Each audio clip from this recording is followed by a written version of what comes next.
Good evening, or good afternoon, or very early morning. Welcome to the webinar. We're delighted to have you join us today for Doing Business in Australia. Next, it's my pleasure to introduce our panelist for today's broadcast, Daphne Williams. Daph is a Senior Director of Advisory Services and leads the APAC Advisory Services at Radius. Fluent in French, Daph works with businesses expanding into Australia and other Asia-Pacific nations.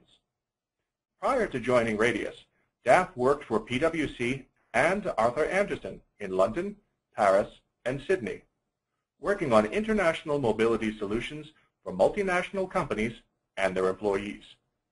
Over to you, Daph. Thank you very much, Ed.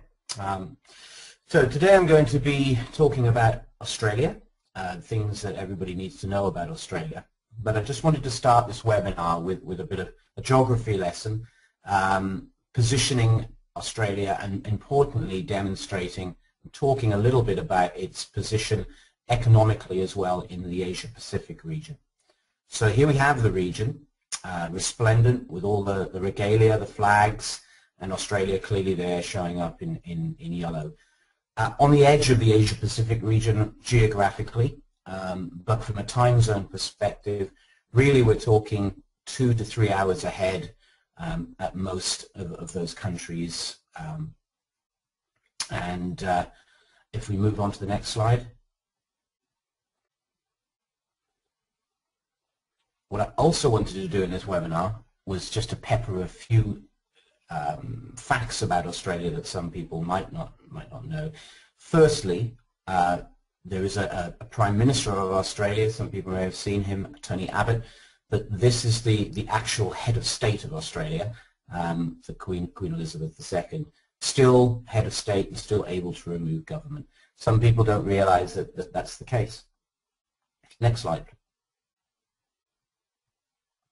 What we'll do in this webinar today is really focus principally on Australia, look at facts and information that are important to companies expanding into Australia and into the region. We'll look at effectively how companies and people are taxed in Australia. We'll go through a very common expansion scenario and the implications and the issues which need to be considered when moving and locating in Australia. Part of that expansion scenario, as in any country, is looking at tax implications and whether or not operating in that country creates a permanent establishment. So we'll look at that as well. For companies who will be either sending people or employing people locally in Australia, we'll have a look at a few human resource issues and questions that might arise during the startup and the ongoing operation. We'll have a touch briefly on aspects affecting the assignment of employees from, say, head office into Australia. And then lastly, before we do Q&A, I just wanted to bring a few recent developments in Australia to this audience. Next, please.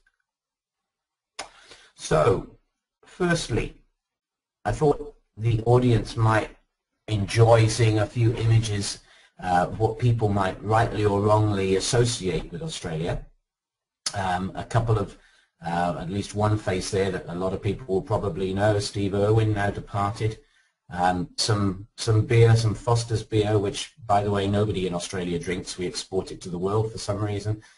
And a dusty road of 96 kilometers with lots of large animals which are able to total your vehicle. But the big picture I threw in there, really, again, rightly or wrongly, people's perceptions of business in Australia. And this might be a central business district in some people's imagination. There's a news agency, there's a hotel, there's a pub. We've got a general store in there as well, and believe it or not, there's a bank. So, as I say, rightly or wrongly, it really is not the picture that represents Australia these days. It might have been back in the 1950s. I'm sure you can still find the occasional place like this somewhere in the middle of nowhere in Australia.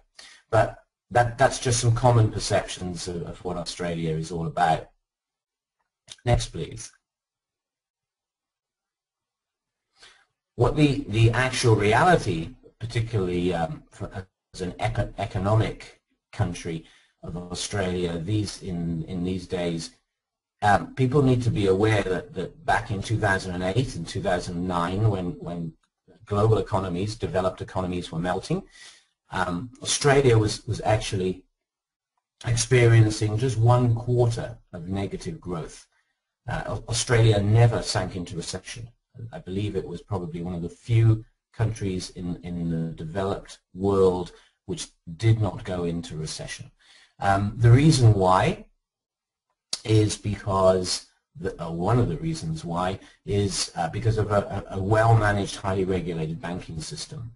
So a lot of the problems which affected other countries at that time just weren't allowed to happen because of the way that the economy was managed in Australia at that time.